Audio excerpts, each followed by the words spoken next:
श्री शिवाय नमस्तुभ्यम दोस्तों, स्वागत है आपका हमारे चैनल शिव भक्ति मार्ग में। भगवान शिव जिनकी हम पूजा आराधना करते हैं, पर शास्त्रों में कुछ नियम बताए गए हैं जिनका पालन करना हम सभी के लिए बेहद ज़रूरी होता है, मगर हम लोग जाने अनजाने में कुछ ऐसी गलतियां कर बैठते हैं जिससे हमें पूजा में फ़ायदे की जगह नुकसान हो जाते हैं। आइए हम आपको बता रहे हैं शिव जी की पूजा में हमें क्या गलतियां नहीं करना चाहिए। क्योंकि कई बार होता है, आपने सुना होगा, कुछ महिलाएं बोलती है बहुत सालों से हम पूजन कर रहे हैं, मुझे 10 साल हो गए, मैंने ये व्रत करे, मैंने वो व्रत करे, पर मुझे फल नहीं मिला। क्या कभी आपने सोचा है कि फल क्यों नहीं मिला? आपने क्या ऐसी गलतियां करी है? वैसे तो भोलेनाथ थोड़ी सी पूजा में ही खुश होने वाले भगवान हैं, परंतु कई बार हम कुछ ऐसी विशेष गलतियां करते हैं जिससे कि हमें फल नहीं मिलता है। तो आइए जानते हैं हम ऐसी क्या गलतियां करते हैं जो कि हमें नहीं करनी चाहिए।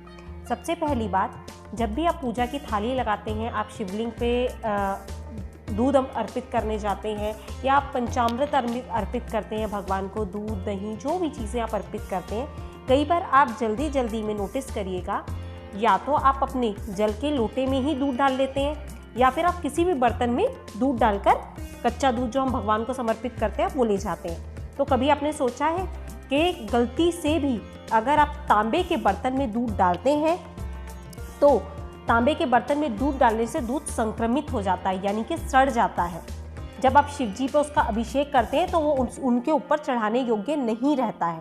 तो सबसे पहली बात आप ध्यान रखिए, आप हमेशा पीतल या फिर चांदी के पात्र में ही दूध लेकर जाइए। देखिए, यथाशक्ति यथा भक्ति, जितनी आप में शक्ति हो उतनी भक्ति करें। अगर आपके पास चांदी का बर्तन नहीं है, आपके पास पीतल का बर्तन नहीं है, तो आप एक छोटी स्टील की ग्लासी ले सकते हैं दूध के लिए। छोटा स्टील के बर्तन में भी दूध ले जा सकते हैं, परंतु विशेष ध्यान रखिए तांबे के जल वाले पात्र में ही दूध ना डालें। दूध को आप अलग से रखें, एक अलग बर्तन में लेकर जाएं, और बर्तन का आप थोड़ा विशेष ध्यान रखिए, क्योंकि जब दूध सड़ जाएगा तो वो वैसे भी शिव जी पे चढ़ाने योग्य नहीं रहेगा।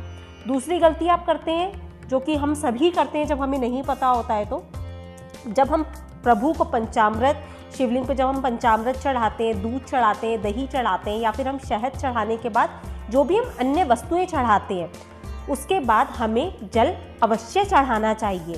देखिए, शिवलिंग का स्नान या आप जो भी पंचामृत अर्पित कर रहे हैं वो स्नान पूर्ण तभी माना जाता है जब आप उन्हें, जैसे कि आपने दूध चढ़ाया, उसके बाद आपको पानी से यानी जल से उनका अभिषेक करना होता है। यानी जब भी आपने कोई वस्तु शिवलिंग के ऊपर समर्पित की है, उसके बाद जल अवश्य चढ़ाना होता है, क्योंकि स्वच्छ जल चढ़ाने के बाद ही आपका अभिषेक पूर्ण माना जाएगा। कभी ऐसी गलतियां ना करें, जैसे कि कई बार हम शक्कर चढ़ाते हैं, कई बार हम घी चढ़ाते हैं, उसके बाद ही हम शिवलिंग का श्रृंगार कर देते हैं। तो देखिए, जब भी आप कुछ भी समर्पित करें, उसके बाद उसे स्वच्छ जल से एक बार साफ जरूर करें। जब आप साफ कर देंगे तभी आपका अभिषेक पूर्ण माना जाएगा। अब तीसरी गलती हम कई बार करते हैं, जब हम अभिषेक करते हैं तो पात्र के मुख हमारी ओर नहीं होता है। तो ये गलतियां ना करें। जब भी आप दूध चढ़ाए, दही चढ़ाए, कुछ भी आप अभिषेक करते हैं तो पात्र का मुख आपकी तरफ होना चाहिए, यानी कि जो भी आप भगवान को समर्पित कर रहे हैं दूध दही, उससे माँ लक्ष्मी जी भी प्रसन्न हो और हमारे घर में अन्न धन के भंडार हमेशा भरे रहें। तो पात्र का मुख हमेशा चढ़ाने वाले साधक की ओर होना चाहिए। चौथी बात यह है कि मैंने आपको अपने पहले वाले वीडियोस में भी बताया होगा, हम गलती करते हैं, हम जल्दी में मंदिर जाते हैं, या कई बार हम किसी मंदिर जाते हैं, वहाँ पर जल रखा हुआ होता है, हम मंदिर के लोटे से ही जल लेकर शिव जी को समर्पित कर देते हैं। तो देखिए, अगर आप ऐसा कर रहे हैं, आपके पास पात्र नहीं है, आप घर से जल लेकर नहीं गए, तो वहाँ पर कुछ दक्षिणा जरूर चढ़ा दीजिए जो जल आपने चढ़ाया है उसके निमित्त। यानी कि मंदिर का जल लेकर अगर आप चढ़ाते हैं तो आपको कोई पुण्य फल की प्राप्ति नहीं होती। परंतु एक बात विशेष ध्यान रखिएगा, यदि आप अपने घर से मंदिर जा रहे हैं तो अपने घर के जो पीने का बर्तन है आपका, यानी कि आप अपनी किचन के अंदर जो भी मटका या जो भी जल का पात्र रखते हैं जिससे आप पूरा घर आपका पानी पीता है, हमेशा कलश वहीं से भरकर लेकर जाइए। इससे क्या होगा, इससे आपके घर के 2 दोष भी समाप्त होंगे। पहला दोष है पितृदोष, यानी कि जहाँ पर आपका पानी का स्थान है, जिस बर्तन में से आप पानी पीते हैं, उसके अंदर पितरों का वास माना जाता है। और दूसरा, आपके घर का वास्तु दोष, जब आप तांबे के लोटे के अंदर जल लेकर जाएंगे और शिवलिंग पर समर्पित करेंगे, तब वह किसी गंगा जल से कम नहीं होगा और आपके घर का पितृदोष और वास्तु दोष भी समाप्त कर देगा।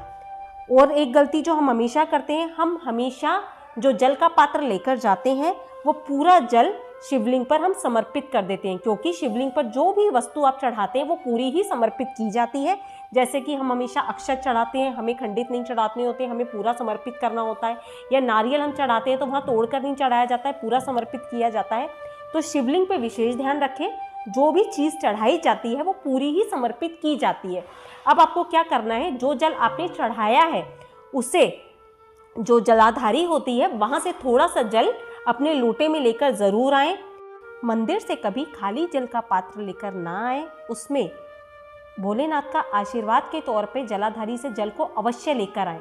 और घर में प्रवेश करते समय उस जल को अपने घर के मुख्य द्वार पे जरूर छिड़के, जिससे कि आपके घर में सकारात्मक ऊर्जा बनी रहे, नेगेटिविटी आपके घर के अंदर प्रवेश ना करे।